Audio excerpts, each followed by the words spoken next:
രത്തൻ ടാറ്റയുടെ സ്വത്ത് ലഭിച്ച മോഹിനി മോഹൻ ദത്തനെ തേടുകയാണ് സോഷ്യൽ മീഡിയ. സ്വന്തമോ ബന്ധുവോ അല്ലാതിരുന്നിട്ട് കൂടി എങ്ങനെ ഈ ഒരു വ്യക്തിയിൽ സ്വത്ത് എത്തിയെന്ന തരത്തിലാണ് ചർച്ചകൾ. അന്തരിച്ച വ്യവസായ പ്രമുഖൻ രത്തൻ ടാറ്റയുടെ വിൽപത്രത്തിന്റെ വിവരങ്ങൾ ഏതാനും മാസങ്ങൾക്ക് മുൻപ് പുറത്തു വന്നിരുന്നു. സ്വത്തുക്കൾ തന്റെ ബന്ധുക്കൾക്കും തന്റെ വിശ്വസ്ത ജീവനക്കാർക്കും തന്റെ പ്രിയ നായ്ക്കുട്ടിക്കും ടാറ്റ ട്രസ്റ്റുകൾക്കും രത്തൻ ടാറ്റ നൽകിയിരുന്നു.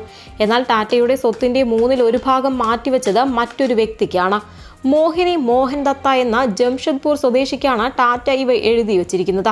500 കോടിയോളം രൂപയുടെ ആസ്തിയാണ് ടാറ്റ മോഹിനി മോഹൻ ദത്തയ്ക്കായി വിൽപത്രത്തിൽ എഴുതിയിരിക്കുന്നതെന്നാണ് ദി എക്കണോമിക് ടൈംസ് റിപ്പോർട്ട് ചെയ്തത്. ജംഷഡ്പൂർ ആസ്ഥാനമായുള്ള സംരംഭകരാണ് യഥാർത്ഥത്തിൽ മോഹിനി മോഹൻ ദത്ത.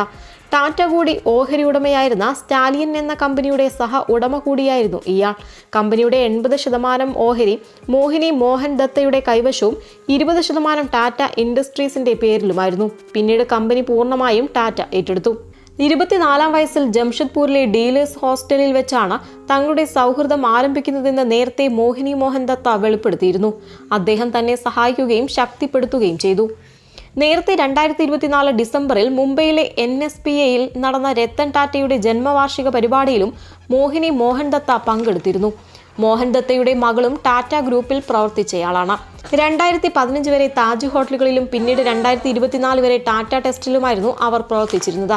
കഴിഞ്ഞ ഒക്ടോബറിലാണ് രത്തൻ ടാറ്റ മരിച്ചത്. ആലിബാഗിലെ 2000 ചതുരശ്രയടി വിസ്തൃതിയുള്ള ബീച്ച് ബംഗ്ലാവ്, ജുഹു താര റോഡിലെ ഇരുനില കെട്ടിടം, 350 കോടി രൂപയിലേറെയുള്ള സ്ഥിര നിക്ഷേപം, ടാറ്റ സൺസിലെ 0.83% ഓഹരി തുടങ്ങി നിരവധി സ്വത്തുക്കൾ തന്റെ സഹോദരനും അർദ്ധ സഹോദരിമാർക്കും വിശ്വസ്തരായ വീട്ടുജോലിക്കാർക്കും ടാറ്റയുടെ എക്സിക്യൂട്ടീവ് അസിസ്റ്റന്റ് ശാന്തനു നായിഡുനുമായി എഴുതി വച്ചിരുന്നു.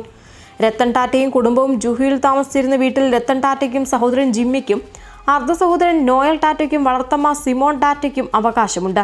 വിദേശത്ത് പോയി പഠിക്കാനായി ശാന്തനു എടുത്ത വായ്പ എഴുതിത്തള്ളിയ രത്തൻ ടാറ്റ മുതിർന്നവർക്ക് ഏകാന്തതയും ഒറ്റപ്പെടലും നൽകുന്ന വേദനകൾ ലഘൂകരിക്കാൻ ലക്ഷ്യമിട്ടുള്ള ശാന്തനുവിന്റെ നേതൃത്വത്തിലുള്ള സ്റ്റാർട്ടപ്പായ ഗുഡ് ഫെലോസിലെ ടാറ്റയുടെ ഓഹരികൾ ശാന്തനുവിന്റെ പേരിലേക്ക് മാറ്റിയിരുന്നു. തന്റെ വിശ്വസ്ത ജീവനക്കാരനായ സുബ്ബയ്യയ്ക്കും സ്വത്തിന്റെ ഒരു ഭാഗം നീക്കിവെച്ചിട്ടുണ്ട്. വളർത്തുപട്ടിയായ ടിറ്റോയ്ക്ക് പരിധിയില്ലാത്ത പരിരക്ഷ ഉറപ്പാക്കാനായി പാചകക്കാരിൽ ഒരാളായ രാജൻ ഷായ്ക്കാണ് പരിചരണ ചുമതല നൽകിയത്. ടാറ്റ സൺസിലെയും ഗ്രൂപ്പ് കമ്പനികളിലെയും രത്തൻ ടാറ്റയുടെ ഓഹരികൾ ചാരിറ്റി സംഘടനയായ രത്തൻ ടാറ്റ എൻഡോമെന്റ് ഫൗണ്ടേഷന് കൈമാറാനും നിർദ്ദേശം നൽകിയിരുന്നു.